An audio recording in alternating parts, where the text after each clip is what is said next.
জানি জায়গাটা অনেকের চেনা, কালিম্পংয়ের ডাম্বার চক। এই জায়গা থেকে চলে যাওয়া যায় বিভিন্ন জায়গায়।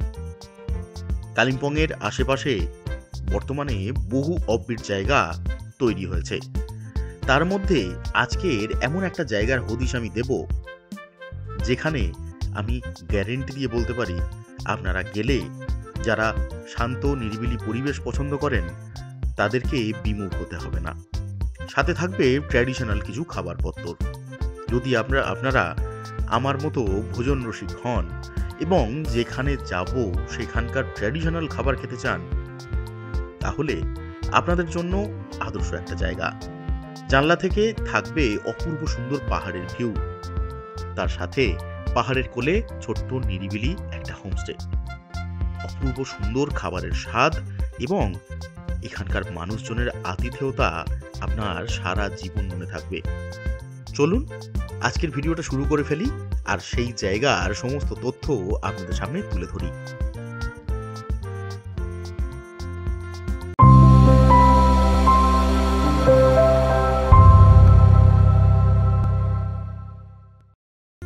প্রথম দিন শিলারিগাঁও ঘুরে পরের দিন আমরা চলে এলাম কালিম্পংয়ের ডাম্বার চক।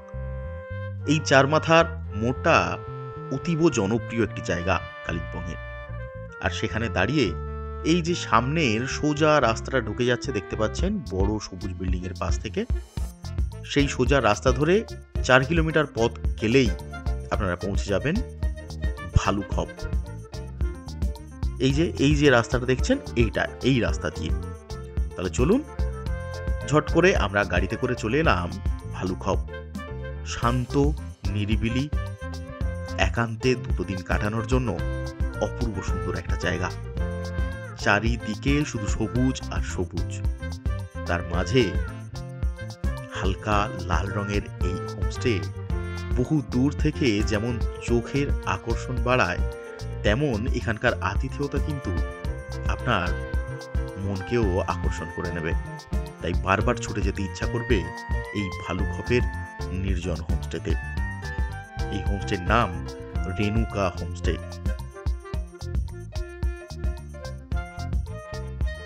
এটা হচ্ছে গুন্দ্রুক, একটা শাক, তার সাথে অনেক কিছু দিয়ে সেসমি সিড ফিড দিয়ে বানানো, দারুণ টেস্ট। ট্রাভেল ব্লগার হওয়ার সুবাদে বহু হোমস্টেতে আমি এর আগে ঘুরেছি, কিন্তু এত সুন্দর পরিপাটি করে সাজানো পরিষ্কার পরিচ্ছন্ন ঘর কিন্তু আমি অন্য কোনো হোমস্টেতে পাইনি। যেমন সুন্দর আতিথেয়তা তেমন সুন্দর ঘরের পরিবেশ এবং তার সাথে সুন্দর সুন্দর নকশা দিয়ে দেওয়ালগুলো সাজানো, আর জানলা দিয়ে বাইরের ভিউ তো বলার অপেক্ষা রাখে না।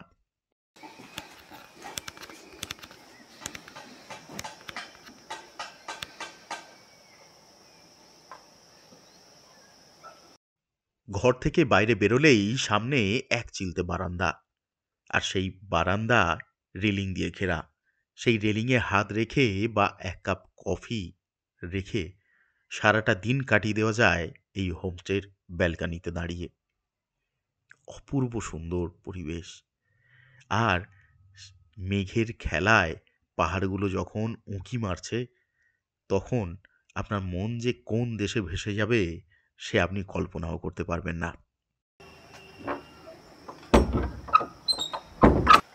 তো ভালুখপে আমরা চলে এসেছি, আর এখানে ইউদেশ ভাইয়ের সাথে দেখাও হয়ে গেছে। আমরা ব্রেকফাস্ট তো ওখান থেকে করে এসেছিলাম, তাই এখানে এসে আর ব্রেকফাস্ট করিনি। তবে গুন্দ্রুক খেলাম আর ছুরপি খেলাম আর পাঁপড় তার সাথে, ভালো লাগলো।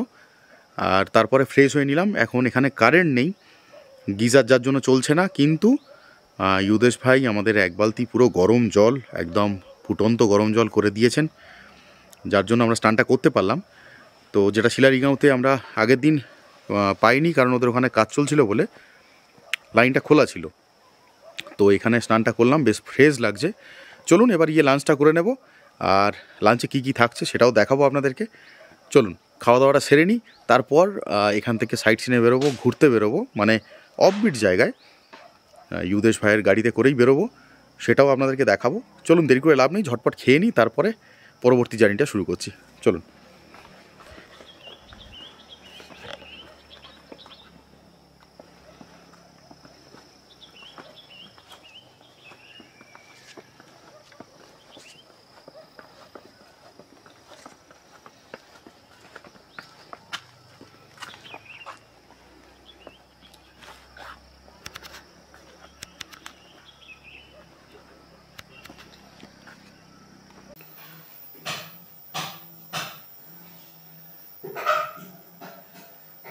राई শাক, आलू भाजा, भात और চিকেন, এই আজকের আমাদের লাঞ্চ। শাহরুখ খান এখানে বসে পড়েছে, পাঁপড় আছে, হ্যাঁ পাঁপড় আছে। চলো শুরু করো।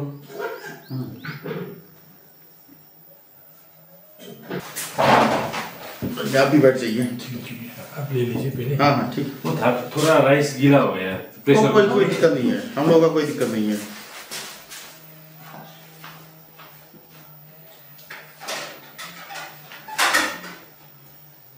ডালও চলে এসছে। কি গরম গরম ডাল।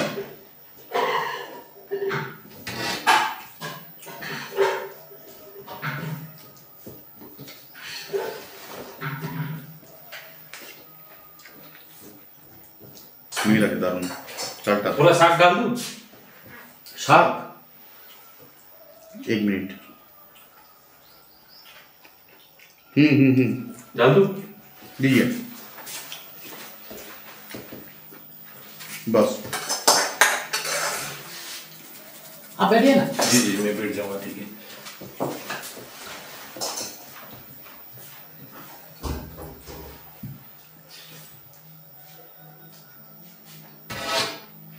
চালটার একটা দারুণ স্মেল আছে। ওই রাই শাক। पिकल लेंगे? पिकल नहीं हो जाएगा, नींबू? हो जाएगा। तो लेबू लगবে ना लेबू लेबू हाँ हाँ लेंगे लेबू हाँ लेंगे।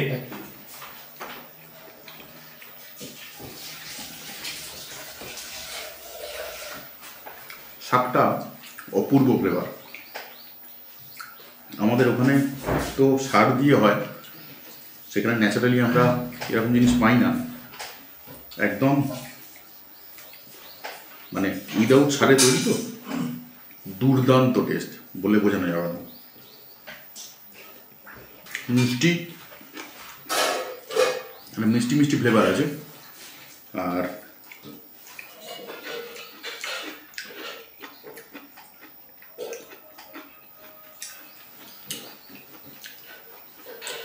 লাউ শাক ভাতে হলে যেরকম টেস্ট হয় না, অনেকটা ওই রকম, কিন্তু এর মধ্যে একটা মিষ্টি মিষ্টি ফ্লেভার রয়েছে, দুর্দান্ত লাগছে।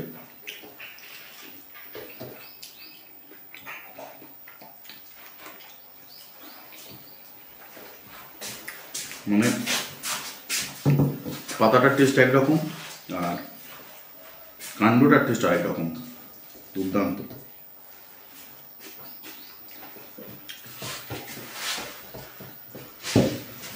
मेरा पानी नहीं लाएगा, पानी के बिना आधा घंटा बाद, खाने के आधा घंटा बाद। এখানকার খাওয়া দাওয়া নিয়ে তো বলার কিছু নেই, এর আগেও আমি বলেছি, এখনও বলছি, দুর্দান্ত, মানে কোনো কথা হবে না। খাবারের টেস্ট এত সুন্দর কি বলবো। আর অর্গ্যানিক ফার্মিং হয় এখানে, সেই সমস্ত শাকই আমাদেরকে দেওয়া হলো। রাই শাক যেটা খেলাম সেটা আমার লাইফে খাওয়া সবথেকে ভালো শাকগুলোর মধ্যে একটা, দুর্দান্ত টেস্ট। আর মানে একদম ন্যাচারাল, খুব হালকা করে রান্না করা, কিন্তু তার এত সুন্দর টেস্ট সে আমি বলে বোঝাতে পারবো না। চিকেনটাও বেশ ভালো রান্না হয়েছে। এবার এখানকার চিকেনের টেস্ট খুব ভালো হয় না, তার কারণ মাংসটা প্রিজার্ভ করা থাকে, তো পাহাড়ি এলাকায় বরফের মধ্যে প্রিজার্ভ করা থাকে, তারপরেই এনারা কিনে এনে তারপরে রান্না করেন, তো এনাদের দোষ নেই। টেস্ট কিন্তু তরকারির টেস্ট খুব সুন্দর হয়েছে। মাংসটা একটু জলসা জলসা ছিল, যেহেতু ফ্রিজিং করা মাংস সেহেতু, কিন্তু দুর্দান্ত খেয়েছি, দারুণ রান্না। আর এখন একটুখানি রেস্ট নিয়ে তারপর আমরা আবার বেরোবো। একটু আশপাশটা ঘুরে দেখার ইচ্ছা আছে। মেঘে ঢাকা পড়ে যাচ্ছে পুরো পাহাড়। জানি না কতটা পরিষ্কার দেখব বা কতটা পরিষ্কার আপনাদেরকে দেখাতে পারবো, তবে চেষ্টা করব যেটা আমরা দেখব সেটাই আপনাদের সামনে তুলে ধরার চেষ্টা করব। তো চলুন একটু রেস্ট নিয়ে তারপর আবার বেরোচ্ছি। খাওয়া দাওয়া সেরে ইউদেশ ভাইয়ের সাথে বেরিয়ে পড়লাম 4 চাকায় করে আশপাশটা ঘুরে দেখব বলে। তো লাঞ্চের পর আমরা এখন বেরিয়ে পড়েছি, আমি আর ইউদেশ ভাই, পিছনে আছে শাহরুখ। এখন আশপাশটা একটু ঘুরে দেখব আর কালিম্পং বাজারে একটু যাব। চলুন যাই।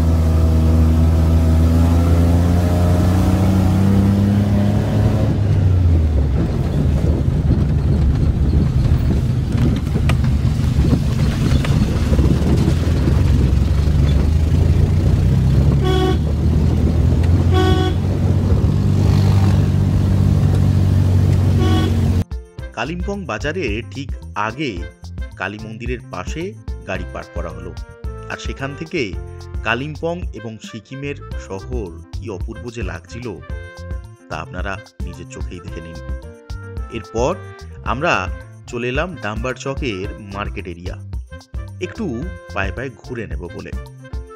ডান দিক বাঁদিকে অজস্র দোকান, রেস্টুরেন্ট, হোটেল সমস্ত কিছু আপনারা এই চত্বরে পেয়ে যাবেন। এখান থেকে লোকাল সাইট সিনের জন্য গাড়িও ভাড়া করে নিতে পারেন। এই হচ্ছে পুলিশ চক, বাঁদিকেই পুলিশ স্টেশন, আর এই চকের ঠিক নিচের যে রাস্তা সেখানেই রয়েছে বাস স্ট্যান্ড। আপনারা চাইলে এই ফুটপাতের পাশ দিয়ে বেশ কিছু গলি নিচের দিকে নেমে যাচ্ছে, সেই রাস্তা দিয়েও চলে যেতে পারেন এই বাস স্ট্যান্ডে। এই হচ্ছে বাস স্ট্যান্ড। এখান থেকে শিলিগুড়ি এবং অন্যান্য জায়গায় যাওয়ার বাস এবং শেয়ার গাড়িও কিন্তু পাওয়া যায়। আপনারা যারা শেয়ার গাড়িতে করে ঘুরতে চান বা শিলিগুড়ি পৌঁছাতে চান তারা এখান থেকে গাড়ি কিন্তু পেয়ে যাবেন। যারা লিকার নেন অর্থাৎ ওয়াইন বেড়াতে এসে খান তাদের জন্য একটা কথা বলি, আমি প্রমোট করছি না, আমি জাস্ট জানিয়ে রাখছি। কালিম্পং শহরে মেন টাউনে রবিবার করে কিন্তু অফ শপ বন্ধ থাকে। একমাত্র বারকাম রেস্টুরেন্ট যেগুলো সেখানেই আপনারা ড্রিঙ্ক করতে পারবেন।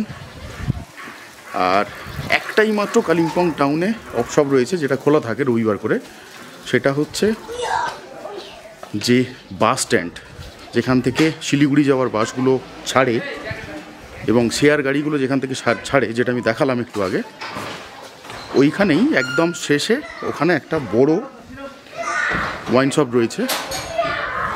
ওখানে গেলে একমাত্র আপনারা রবিবার খোলা পাবেন।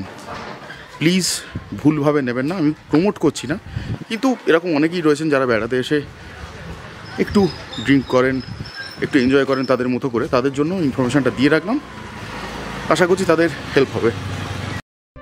কালিম্পং বাজার ঘোরার পর যখন গাড়ি ছুটে চলল পাহাড়ি ভাঙাচোরা রাস্তা ধরে ঠিক পাহাড়ের উপরের দিকে, তখন প্রায় অন্ধকার নামবে করছে। এই জায়গা থেকে অপূর্ব সুন্দর কাঞ্চনজঙ্ঘার ভিউ দেখতে পাওয়া যায়। সেই উদ্দেশ্যে উপরের দিকে গেলেও সেদিন মেঘলা ওয়েদার থাকার কারণে এবং আমাদের যেতে দেরি হওয়ার কারণে আমরা কিন্তু তা চাক্ষুষ করতে পারিনি। দূরের আলো দেখলে বুঝতে পাচ্ছেন দিনের আলো শেষ হয়ে আস্তে আস্তে আলোক রশ্মির জ্যোতি কিন্তু কমতে শুরু করেছে। তারই মধ্যে গাড়ির হেডলাইট জ্বেলে আমাদের গাড়ি ছুটে চলল জঙ্গলি রাস্তা ধরে। বেশ গা ছমছমে একটা ব্যাপার, ফাঁকা রাস্তা, তার মধ্যে আমরা 3 জন জঙ্গলের রাস্তা ধরে আস্তে আস্তে এগিয়ে চলেছি।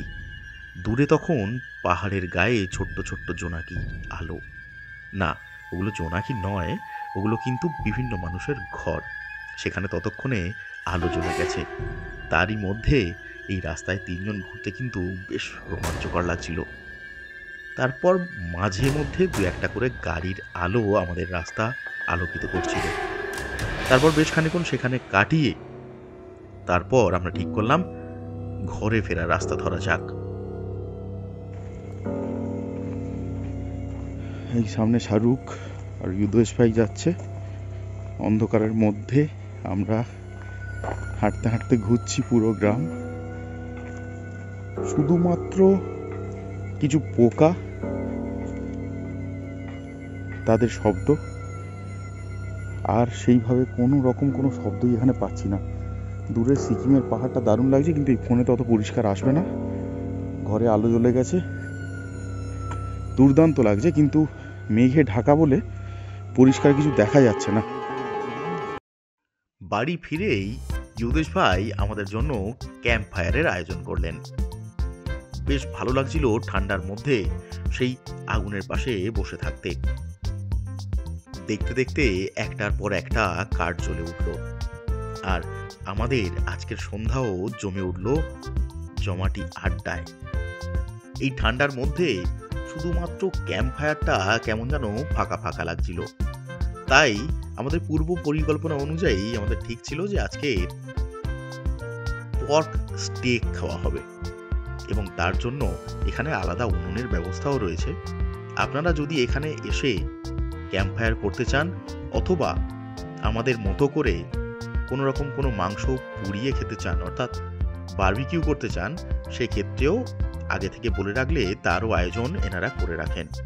তাই এখানে আসার আগে যদি একটাবার ফোন করে ওনাদেরকে জানিয়ে রাখেন, সেক্ষেত্রে ওনারা ট্র্যাডিশনাল খাবার থেকে শুরু করে সমস্ত রকমের আপনাদের খাবারের যে চাহিদা তা পূরণ করবেন। আমরা আগুনের পাশে বসে বেশ খানিকক্ষণ গল্প করতে করতে আড্ডা চালালাম। সামনে আগুন, পাশে আমরা তিনজন। বেশ কিন্তু গল্পটা জমে উঠল। তারপরই ইচ্ছা হলো যে পোড়া মাংসটা খাওয়ার সময় হয়ে গেছে। তাই ইউদেশ ভাই চটপট রেডি হয়ে গেলেন সেই মাংস রান্নার জন্য।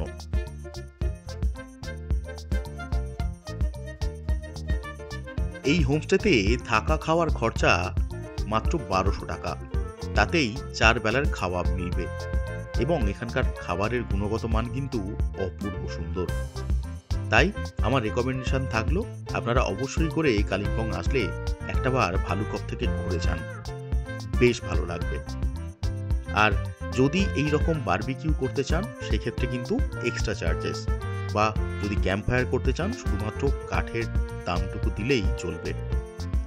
আপনারা চাইলে ভালুকপে থেকেও কালিম্পংয়ের পুরো সাইট সিন একদিনে ঘুরে দেখতে পারেন, এবং দ্বিতীয় দিন এখান থেকে ক্যাম্পিংয়েরও ব্যবস্থা করা হয়, সেটাও আপনারা অ্যাটেন্ড করতে পারেন। সেই ভিডিও আসবে আমার পরের এপিসোডে।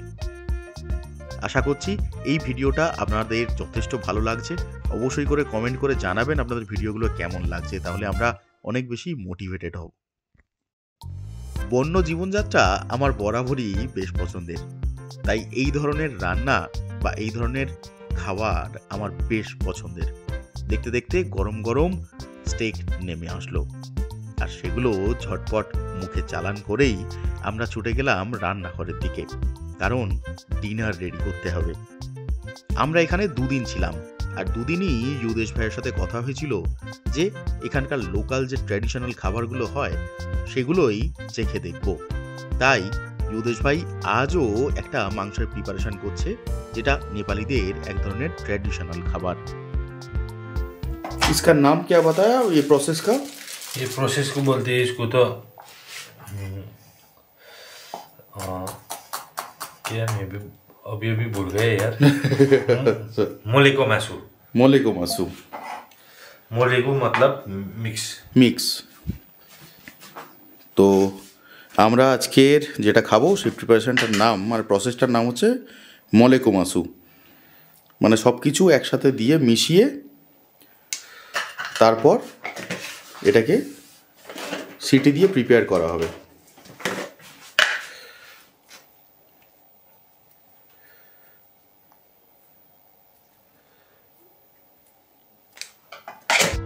একে একে সমস্ত মশলা মাংসের মধ্যে দিয়ে দেওয়া হলো। এখন এটাকে হাত দিয়ে ভালো করে মাখিয়ে তারপরেই রান্নায় বসাতে হবে।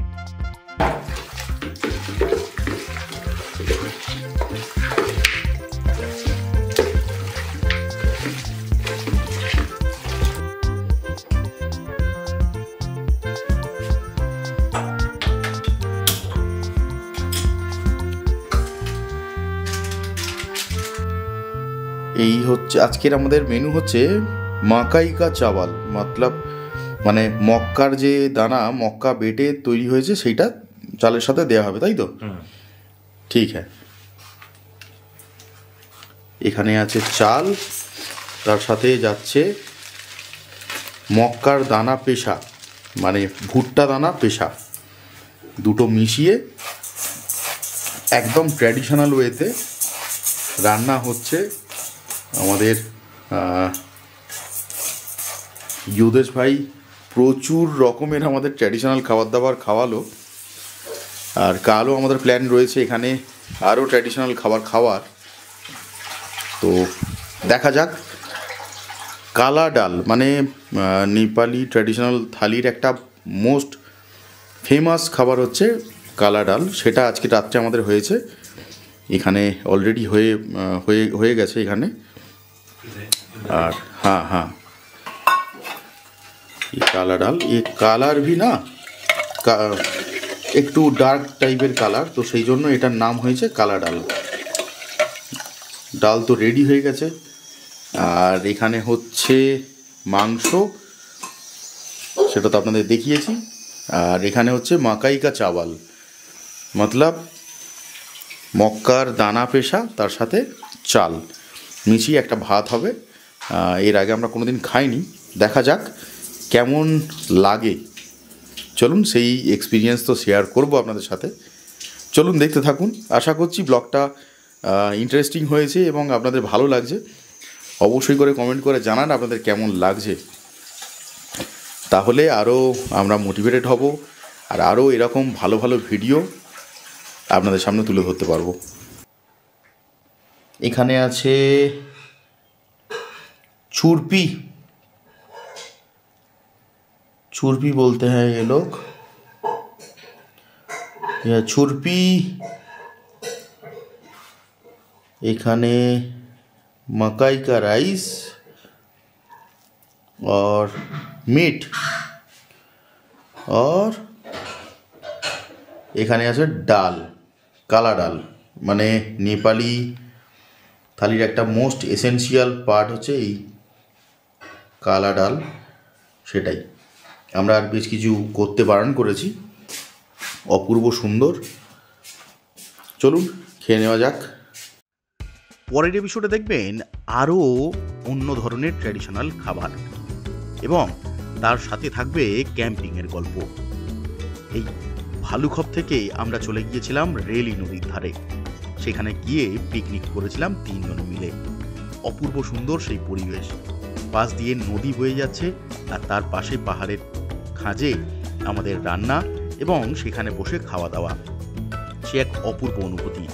যদি এই অনুভূতির সামিল হতে চান তাহলে আগামী এপিসোডটা অবশ্যই করে দেখুন, সেখানে থাকবে সমস্ত তথ্য, কিভাবে যাবেন, কোথায় থাকবেন, কত খরচ, এই ক্যাম্পিংয়ের জন্যই বা এক্সট্রা কী চার্জেস দিতে হবে, তার সমস্ত কিছু।